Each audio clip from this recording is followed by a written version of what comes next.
Bienvenidos hoy, día viernes, en esta serie El Rescate, serie por Semana Santa donde vamos a hablar la muerte por el rescate. Hemos visto en el estudio anterior que para que podamos hablar sobre el rescate debe haber tres elementos importantes. A la persona que se va a rescatar o a las personas, uno que va a rescatar o los que van a rescatar y las condiciones del rescate. El tema anterior fue la necesidad del rescate y hemos visto que nosotros necesitamos ser rescatados. Hay 7 puntos importantes de los cuales somos esclavos, y si tú quieres conocer esos 7 tipos o características de la esclavitud del ser humano, te invito a que veas ya el estudio anterior que está en YouTube, en Calvary Chapel Arequipa, ahí lo puedes buscar, o en Facebook, el fanpage Calvary Chapel Arequipa, y vas a sección videos.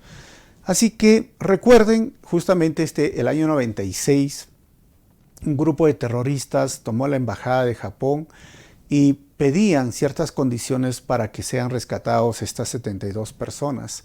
En abril del año 97, después de 126 días, fueron rescatados. A esta operación se le llamó Chavín de Aguantar, una de las operaciones que recibió muchos elogios a nivel internacional. ¿Y qué tiene que ver con lo que nosotros hoy vamos a estudiar? Pues tiene que ver mucho, porque si bien es cierto, fue un ejército el que rescató a estas personas con vida, sabes, hoy recordemos, alguien tuvo que morir para que tú y yo seamos rescatados. Así que vamos a orar y continuamos con nuestro estudio. Amado Padre Celestial, amado Jesús, amado Espíritu Santo, bendita Trinidad, estamos aquí reunidos en tu nombre.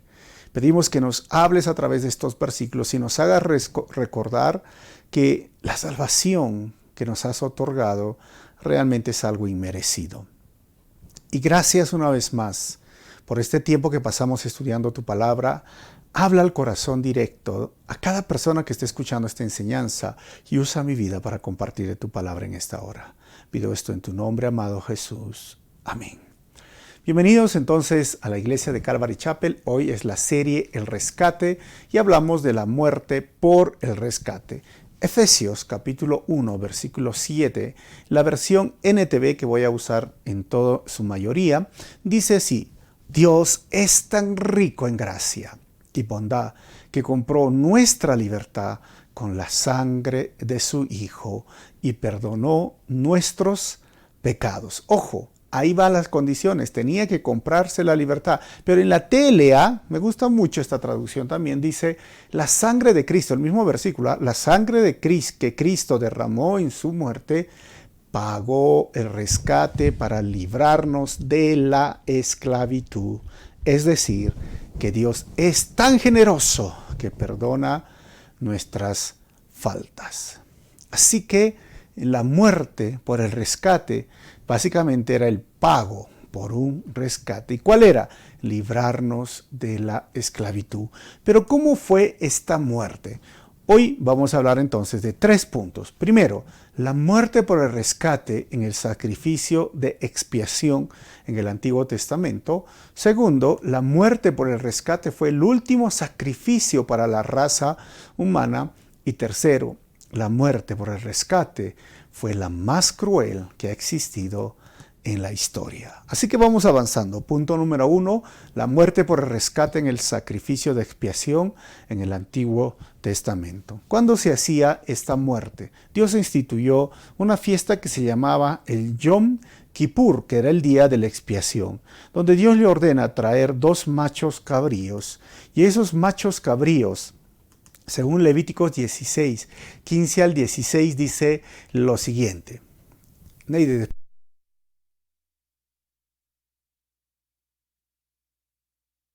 15. Luego, Aarón matará el primer chivo como ofrenda, o macho cabrío, el chivo como ofrenda por el pecado del pueblo, y llevará su sangre detrás de la cortina interior, y este era el lugar santísimo, y allí rociará la sangre del chivo sobre y delante de la tapa de la expiación, o lo que se llamaba el propiciatorio, y esto estamos viendo en el libro de Éxodo. Si tú deseas, el próximo miércoles vamos a hablar de esto. Tal como lo hizo con la sangre del becerro. Estas son las indicaciones, versículo 16.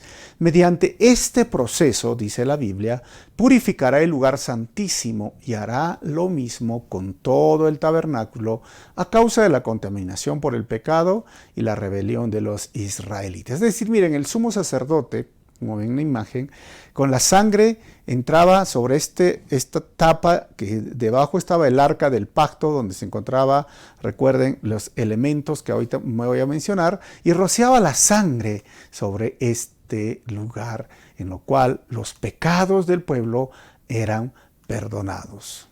Y ahora vamos a ver en 3D. Si todo está bien. Entonces vamos a ver en este momento, cuando Dios instituye y lo saca de la esclavitud, dice que se haga un tabernáculo y entramos por estas cortinas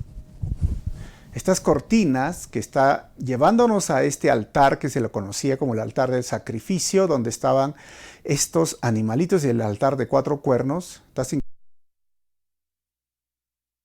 Y en ese lugar se hacía el sacrificio de expiación con estos chivos o machos cabríos que pueden ver, y luego uno de ellos era sacrificado, la sangre era derramada junto con el becerro, y se manchaban también, vamos a ver, que la sangre de este animal, que era muerto, un animal inocente por todo el pueblo de Israel, por todos los pecados de un año, porque esto se hacía una vez al año. Y lo que vemos ahí dentro del tabernáculo, se le llamaba el atrio, y ahí había también la fuente de lavado, o lo que se llamaba el lavatorio de bronce, y el sacerdote tenía que purificarse para poder ingresar a este lugar. Cumplir los requisitos estrictamente, y el animal que iba a ser sacrificado tenía que cumplir los requisitos para entrar al lugar santo, y como hemos leído en Levítico. Dentro del tabernáculo todo estaba con estas paredes de oro, de madera, había el menorá. Recuerden que Dios instituyó que exista esta lámpara para que dé luz.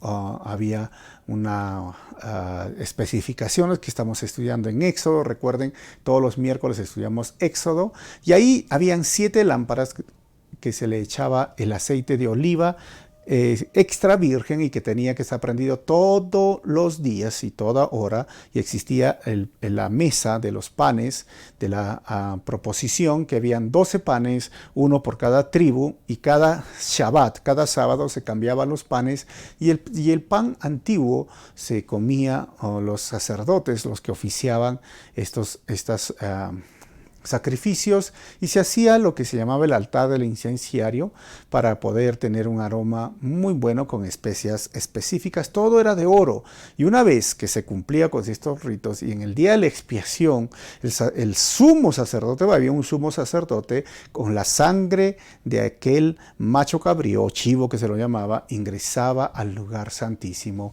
donde estaba el arca de la alianza o el arca del pacto, la tapa, que estaba compuesto por 2 querubines, o mejor dicho, 2 querubines alados, 2 ángeles mirándose frente al frente, reflejando la santidad de Dios. Y esta tapa, esta tipo mesa, se llamaba la mesa de la expiación, o el propiciatorio. Dentro estaban las tablas, dentro estaba el maná y la vara que había reverdecido o florecido de Aarón. Y echaba la sangre que este animal les daba, los otorgaba, y el otro chivo o el otro macho cabrío era soltado al desierto para que los pecados, así literalmente, ¿no, hermanos? Literalmente los pecados del pueblo, pues se desaparezcan, se vayan. Y a partir de ese año, una vez al año, estará en septiembre y octubre, sabes, todos los pueblos, todos los pecados del pueblo de Israel eran perdonados y limpiados. Es mejor dicho,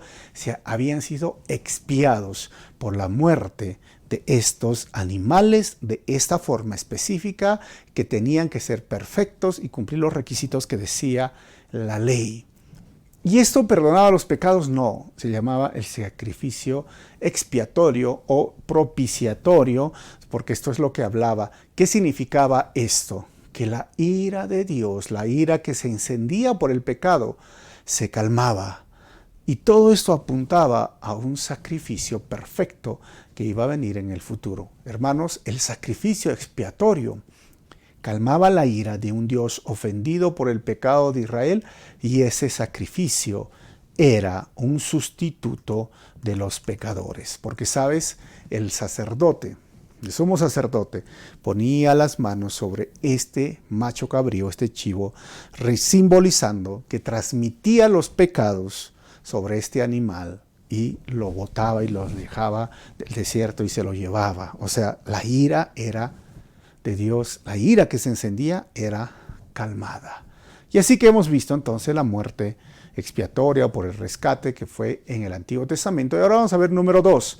La muerte por el rescate fue ahora el último sacrificio para la raza humana.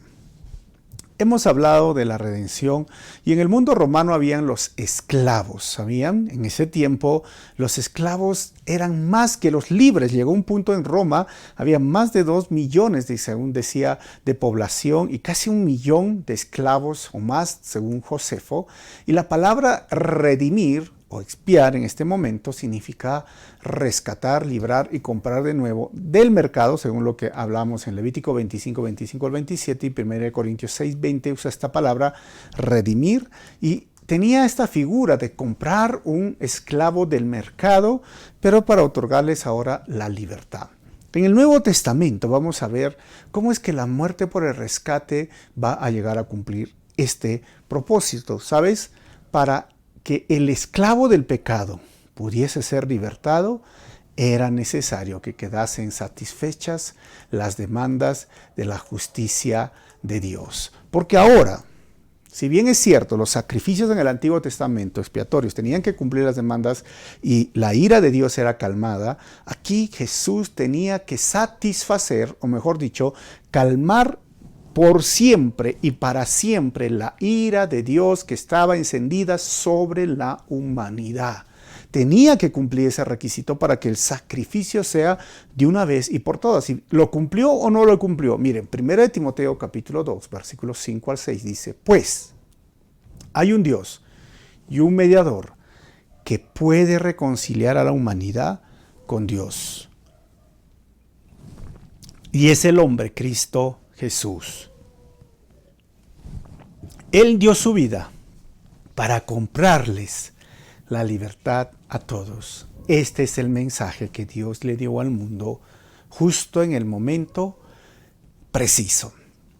Y ojo, lo que nos está diciendo Dios en este momento a través de su palabra es que solo hay un mediador y no hay una mediadora. Ojo, la mamá de nuestro Señor Jesús, María, que fue una sierva del Señor, no fue quien pagó el precio del rescate para que nosotros hoy seamos libres, sino Dios dice, hay un solo mediador, Jesucristo, el hombre, Cristo Jesús, que puede reconciliar a la humanidad con Dios. Por eso era necesario cumplir los ciertos requisitos, y Jesús, ojo, no nace con una naturaleza pecaminosa como todos los seres humanos.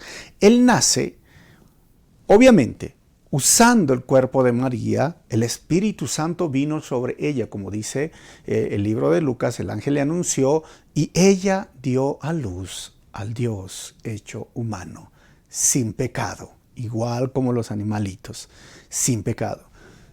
Fue tentado en todo, dice el libro de Hebreos, pero sin pecado. Entonces cumplía los estándares para llegar a ser este mediador. Y cuando el texto dice, Él dio su vida para comprarles la libertad a todos, en el griego, la palabra que usa esta palabra de comprarles es antilutrón, que significa el precio pagado con el fin de libertar al esclavo, y subrayan la importancia de lo que se pagó. O sea, es realmente Jesús ahora el que tenía que pagar con su muerte. Por eso es que Juan, cuando está bautizando en el río, como vemos, ve a Jesús y le dice, he aquí el Cordero de Dios que quita el pecado del mundo. Y esto dice en Juan 1:29, miren, Él es el Cordero de Dios, refiriéndose al sacrificio expiatorio.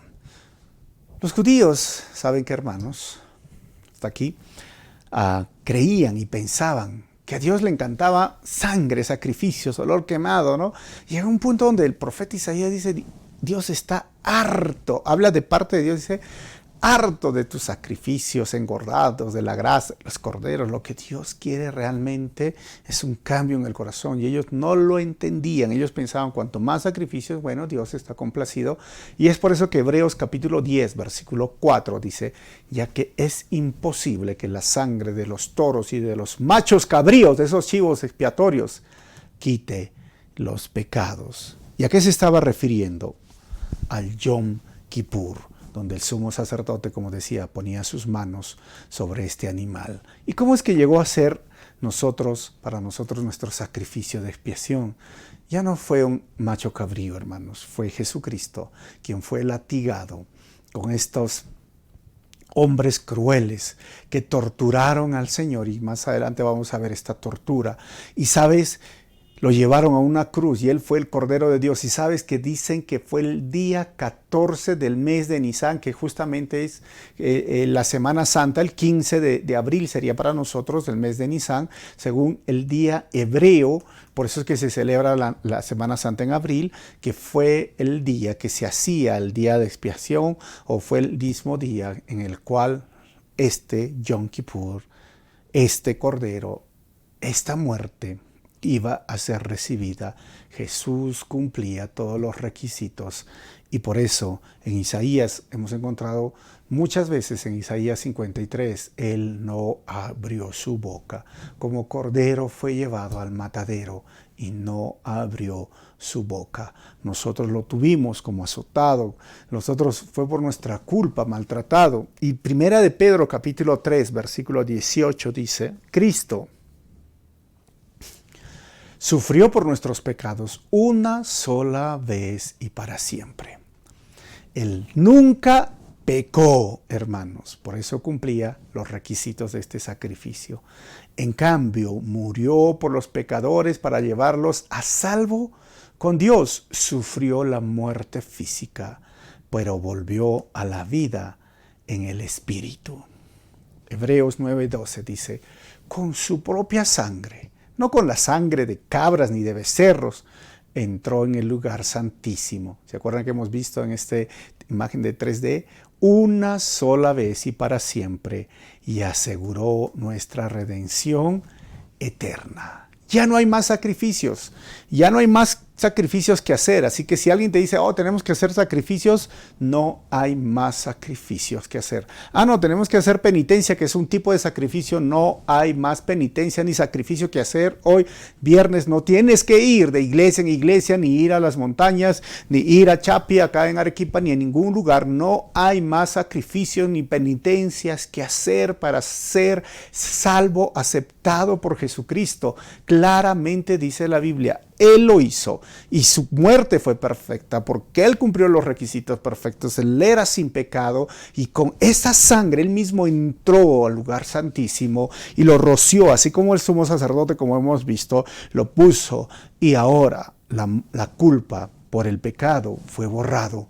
Tus pecados fueron borrados. Ya no hay más sacrificio que hacer, dice el escritor de Hebreos, y esto debemos decirle gracias, Señor.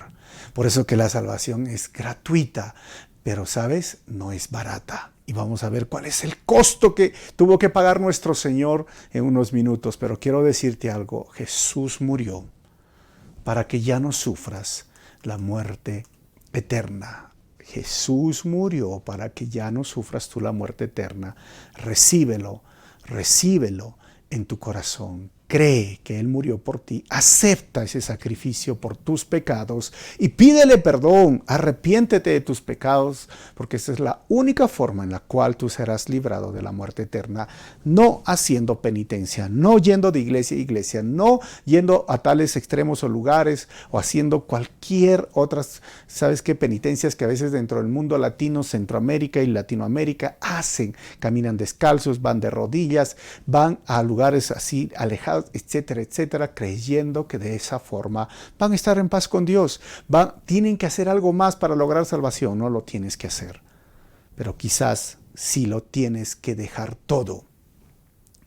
no tienes que hacer esto, pero tienes que dejarlo todo. ¿Y qué significa? Que la salvación sí es gratuita, pero muchas veces te costará todo, porque seguir a Jesús, como dijo claramente, Él toma tu cruz y sígueme. Aquel que quiere venir en pos de mí, que tome su cruz. ¿Y eso qué significa? Tengo que tomar mi cruz literal el día viernes y hacer ahora la pasión, porque en muchos lugares se hace esto, y a veces aquí en Lima hay un lugar que se llama, es un cerro famoso, lo llevan y lo crucifican, y en muchos lugares no tienes que hacer eso. Tienes que arrepentirte. Y ese es el costo. Tristemente, muchos hombres, mujeres no quieren arrepentirse porque les gusta su pecado. Están acostumbrados a su pecado, pero Jesús te dice, deja tu pecado y toma tu cruz. ¿Y eso qué significa? Sabes, obedece mis mandamientos, asume el ser el discípulo, y el discipulado tiene un costo, y ese costo es negarte a ti mismo, a estos deseos pecaminosos que nos hemos acostumbrado. Me niego, pero no voy a luchar en mis fuerzas, sino que cuando me niego y le pido perdón y me humillo al Señor y le digo, restáurame, regenérame, hazme nacer de nuevo, el Espíritu Santo viene a mi vida. Y tengo que tomar la decisión acompañado con el Espíritu Santo, el Paracletos, alguien que me ayuda, el Espíritu Santo, a decirle no a estos deseos pecaminosos. Por eso, seguir a Jesús es gratuito, pero quizás te costará todo. Muchas veces ese pecado te da satisfacción económica, satisfacción sexual, satisfacción en tu orgullo, satisfacción en tu vanidad, pero ese pecado te mata y te lleva a la condenación eterna. En cambio, dejar ese pecado te lleva a la vida eterna, porque ya el sacrificio por todos tus pecados, para que pueda perdonar todos tus pecados y limpiar tus pecados, ya se hizo hace 2000 años. La muerte, ahora por el rescate, fue por toda la raza humana. Punto número 3. La muerte por el rescate fue la más cruel ahora que ha existido en la historia. Al Señor le pusieron una corona de espinas, hermanos, en su cabeza, como ustedes ven, y lo latigaron con este famoso látigo que tenía una mango de madera, como ustedes pueden ver. Tenía billas, estas tiras eran de cuero, un tipo de billas o bolas de metal con huesos filudos que tenían dentro de estas tiras de cuero, y eran dedicadas a dos cosas: a causar el máximo dolor en el cuerpo. Y hasta aquí un rato, ¿no? Miren, el máximo dolor, porque esas billas, esas bolas, cuando daban en el cuerpo y latigaban, causaban moretones. Y estos moretones se hinchaban, ¿no? Y causaban que la piel se vuelva más delgada. Y esos huesos filudos que al siguiente que venía al cuerpo, pues rasgaba con más facilidad la carne.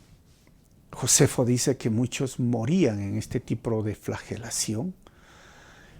Josefo dice que en ese momento las personas temblaban o hasta a veces miccionaban de tanto dolor, pero Jesús ya le pusieron esta corona de espinas también en su cabeza. Y sabes, eso no fue todo. Hay un previo a esta muerte, él se llama la tortura antes de la cruz, como ven. El doctor Alexander Mezrel nos cuenta que en el Getsemaní Jesús sudó sangre. Ya esto se le llama, ¿sabes qué? Hematidrosis.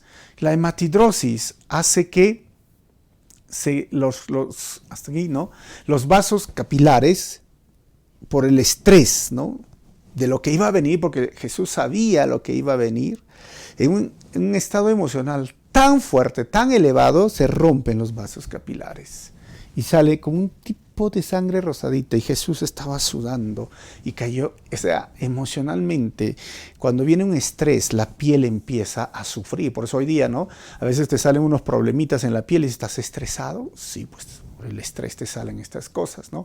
Y lo siguiente, la hematidrosis aumentaba la severidad que iba a sufrir su cuerpo en la flagelación. ¿Y qué venía en la flagelación? Miren, primero, la víctima podía experimentar un dolor tremendo y entrar, según el doctor Mestrel, en lo que se llamaba la conmoción hipovolémica. ¿Y qué es la conmoción hipovolémica? Hipo es bajo, vol viene de la palabra volumen y la palabra émica es sangre, es decir, un problema de sangre baja en el volumen, porque iba a derramar tanta sangre.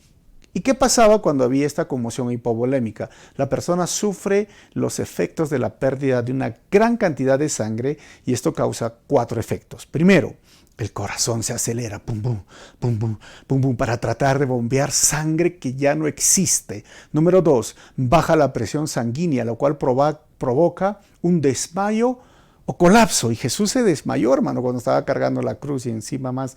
Tercero, los riñones dejan de producir orina para mantener el volumen restante. Y cuarto, la persona empieza a sentirse sedienta porque el cuerpo ansía fluidos para reponer el volumen de sangre perdido. Eso nuestro Señor cuando estaban flagelándolo y luego estuvo en la cruz y todas estas consecuencias de la flagelación lo hemos visto cuando Él camina, cuando Él grita de dolor. Y miren, lo torturaron a tal punto y cuando le pusieron esta corona de espinas, que cuando Pilato lo sacó, dijo, he aquí el hombre. Esto dice en el Evangelio de Juan, porque estaba irreconocible, era un pedazo de carne, lo habían torturado, lo habían flagelado.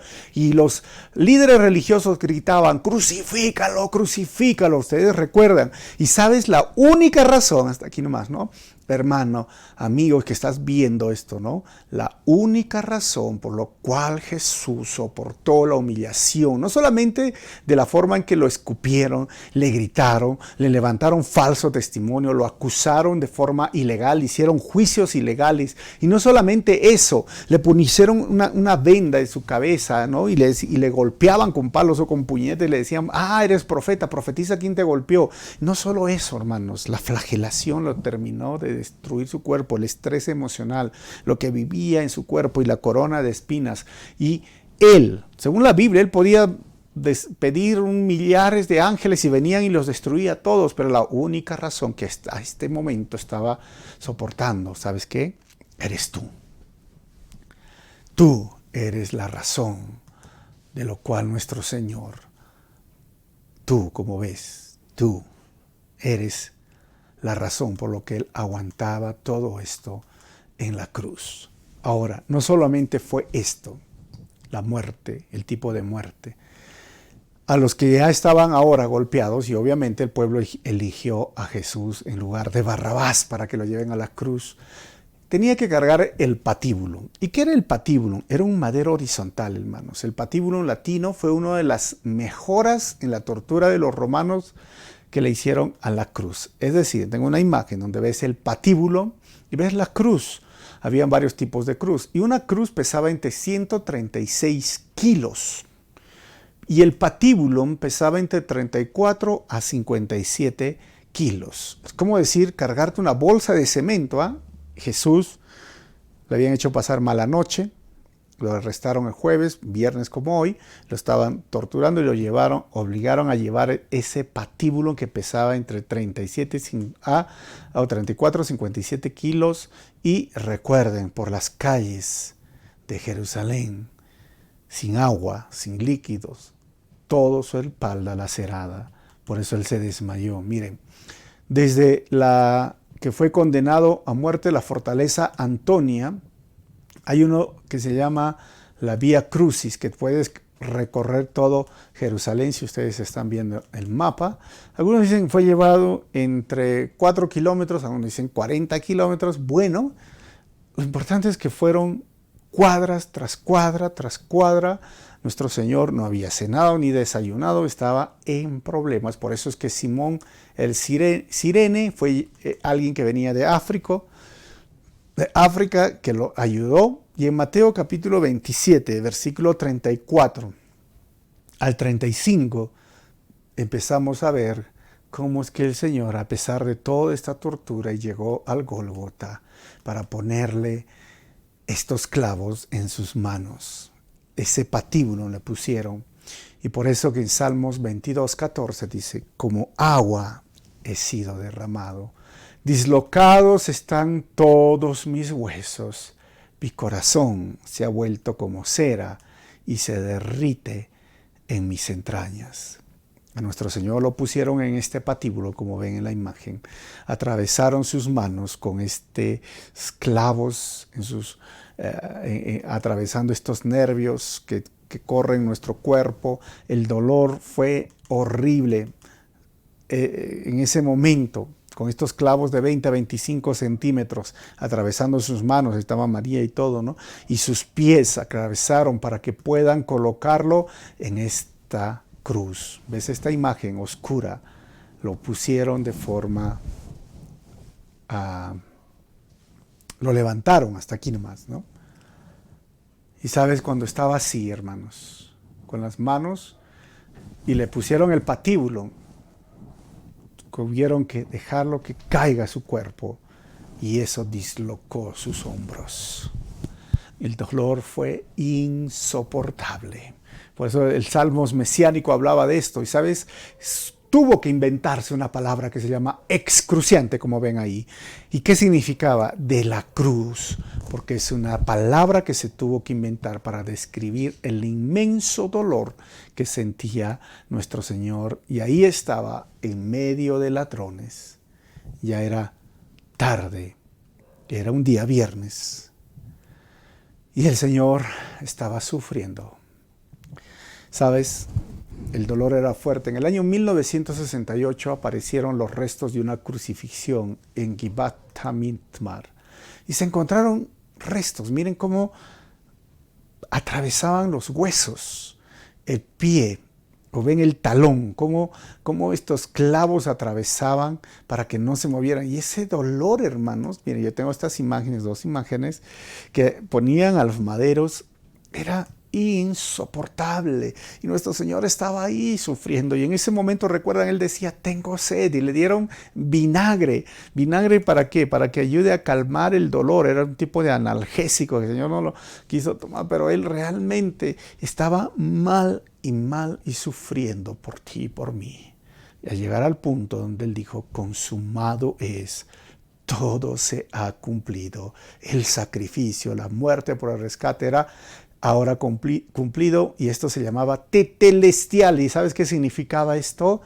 Cancelado. La deuda hacia Dios por el rescate estaba cancelado. El sacrificio había sido aceptado. ¿Y cuál fue la prueba? La cortina del templo, hermano, se rasgó de arriba hacia abajo. Ese lugar, del lugar de separación, del lugar santo al lugar santísimo, se partió de arriba hacia abajo. Normalmente es de abajo hacia arriba, sino de arriba hacia abajo, hablando que la salvación viene del cielo, viene de arriba para ti. El Hijo de Dios vino para romper esa separación del lugar santo al lugar santísimo, hermano. Mira un momentito. Él hizo, por eso dice el escritor de Hebreos, y entró con su sangre. Ahí estaba el arca, ahí estaba en este lugar, o en este lugar santísimo, perdón, ahí estaba. Entró, y una vez y para siempre, no hay más sacrificios, pero eso fue la muerte más cruel para que sea rescatado tú y para que sea rescatado yo. Ahora eso no es todo. Miren, la causa de muerte, según el doctor Mezrel, fue lenta y agonizante por asfixia. ¿Por qué? Mientras él decía, todo está consumado, surgió un paro cardíaco. Por eso él podía sentir su corazón y decía, Padre, en tus manos encomiendo mi espíritu. Y esto sumaba lo que se llamaba la acidosis respiratoria. ¿Qué significa esto? Donde el dióxido de carbono de la sangre se disuelve como ácido carbónico, lo cual causa que aumente la acidez de la sangre. Finalmente, esto va a llevar a un pulso irregular donde tú sientes que ya poco a poco, ¿no? Pum, pum.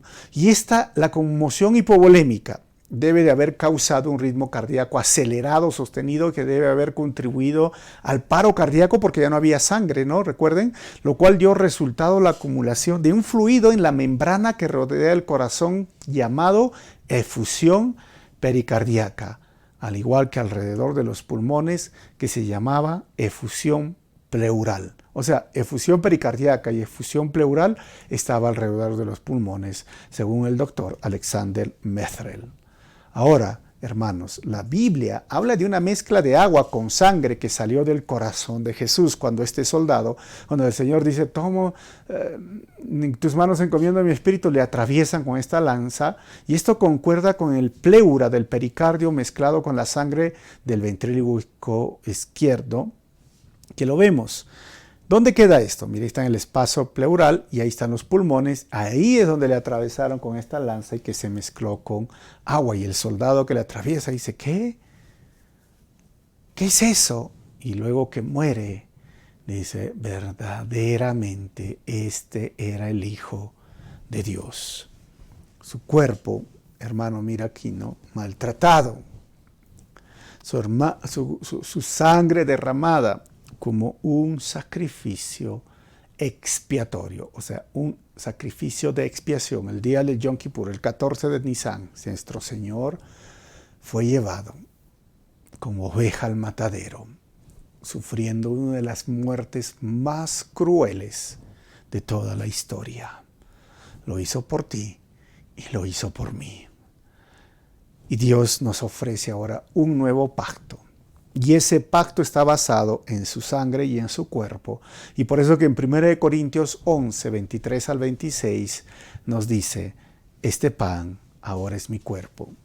Y esta sangre, este vino, perdón, ahora es mi sangre derramada por ustedes. Hagan esto en memoria de mí.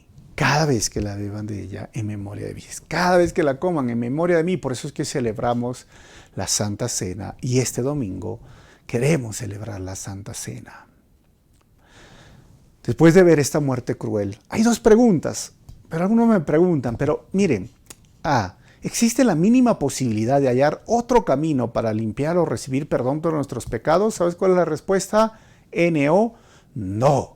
No hay otro camino para limpiar o recibir perdón de pecados. Hechos 4:12 dice, ninguno otro hay salvación. Dios no ha dado ningún otro nombre bajo el cielo mediante el cual podamos ser salvos. No es la religión, no es la iglesia la que te salva, no es María la que te salva, no es ni un pastor, ni un profeta, no, es Jesucristo el que te salva. Siguiente pregunta. O sea, pero ¿me estás diciendo que realmente necesitamos aceptar el sacrificio de Jesús? La respuesta es sí, porque dice Juan 3:36, los que creen en el Hijo de Dios tienen vida eterna, y los que no obedecen al Hijo nunca tendrán vida eterna, sino que permanecen bajo la ira del juicio de Dios. Y como ves en esta imagen, tienes que creer en el sacrificio que hizo Jesús, fue por ti. Él derramó su sangre por ti, Él se sacrificó por ti. Hermanos, la fe que salva es la fe que confía de forma absoluta en el sacrificio de Jesús y clama por perdón. Esa es. No solo basta creer en esta Semana Santa, ¿no? Creo sí que Jesús murió por mí. No, tienes que creer de forma absoluta y tienes que obedecer sus mandamientos, porque la fe que salva, la fe que me lleva al cielo, es la fe que me transforma, es la fe que me purifica, es la fe que me santifica, es la fe que me hace obedecer sus mandamientos de forma integral. Porque, ¿sabes? La fe que cree solamente en Jesús es la fe nivel demonio, porque los demonios creen y tiemblan. Si Jesús murió, tiemblan, pero no ponen su confianza absoluta. Ellos no nacen de nuevo, no le piden perdón y se humillan al Señor. Y, ¿sabes? Ellos no buscan la santidad. Por eso es una fe absoluta. Y Dios no quiere solamente hoy que dejes de comer alimentos porque es pecado, ¿no? O que tengas una Semana Santa. Él quiere vidas santas. Él quiere años santos. Él quiere vidas rendidas completamente a Él. Él ya lo hizo todo. Tú solamente tienes que aceptar las condiciones del pacto, del nuevo pacto. Y la condición es, si me amas, dice el Señor, obedece mis mandamientos. Si me amas, si quieres ser salvo, tienes que permanecer en Él que Él es el árbol, o Él es la vid y nosotros somos los pámpanos. Separados de Él como ramas no podemos dar fruto, y el cristiano será conocido por sus frutos. Voy a terminar con estas conclusiones. Primero, la muerte de Jesús en la cruz es nuestro sacrificio expiatorio, que nos limpia de todos los pecados y la culpa. Número 2, la muerte de Jesús en la cruz es el pago al Padre por el rescate de nosotros. Ojo, no estás pagando a Satanás, porque uno piensa, pagas al Padre por nosotros, los pecadores. Y número 3, la muerte de Jesús en la cruz es la más cruel y dolorosa al Dios hecho humano. Y la única razón de no bajar de la cruz eres tú. El pago, el rescate, la muerte fue a Dios, el Padre ofendido. Porque por ahí han surgido teorías de la pseudo teología de fe y prosperidad. Le pagó a Satanás. No es verdad, no tiene sustento bíblico. Pero ese pago fue por tus pecados. ¿Por qué no terminamos y le decimos, gracias Señor, por lo que hiciste por mí, por lo que soportaste por mí? La salvación es gratuita, pero no barata. Recibir a Jesús o recibir la salvación no cuesta nada, pero nos puede costar todo. Vamos a orar. Amado Jesús, quiero darte gracias una vez más por este estudio bíblico, por entender, Señor, que este nuevo pacto, basado en la gracia, basado en un regalo, al final tuvo un costo que nunca ningún ser humano lo experimentó. Fuiste torturado en la cruz por mis pecados, por mi culpa, Señor. Tú no tenías que estar ahí, pero lo hiciste por mí, por amor a mí. Ayúdame a vivir, Señor, de forma digna, como dice el apóstol Pablo, digno del llamamiento. Ayúdame a ser obediente cada día a ti y ayúdame a cumplir tu misión, porque para esto me has salvado, para cumplir tu misión. Y ayúdame a predicar a otros y ayúdame a vivir en obediencia. Que tu gracia esté con nosotros y gracias una vez más por morir en nuestro lugar. Gracias por dar tu vida para que yo pueda tener vida eterna. Gracias por dar tu vida para que mis hermanos tengan vida eterna. Estamos agradecidos. Una vez más, en tu nombre Jesús oramos así. Amén. Dios te bendiga y no te pierdas en la última parte de esta serie el día domingo.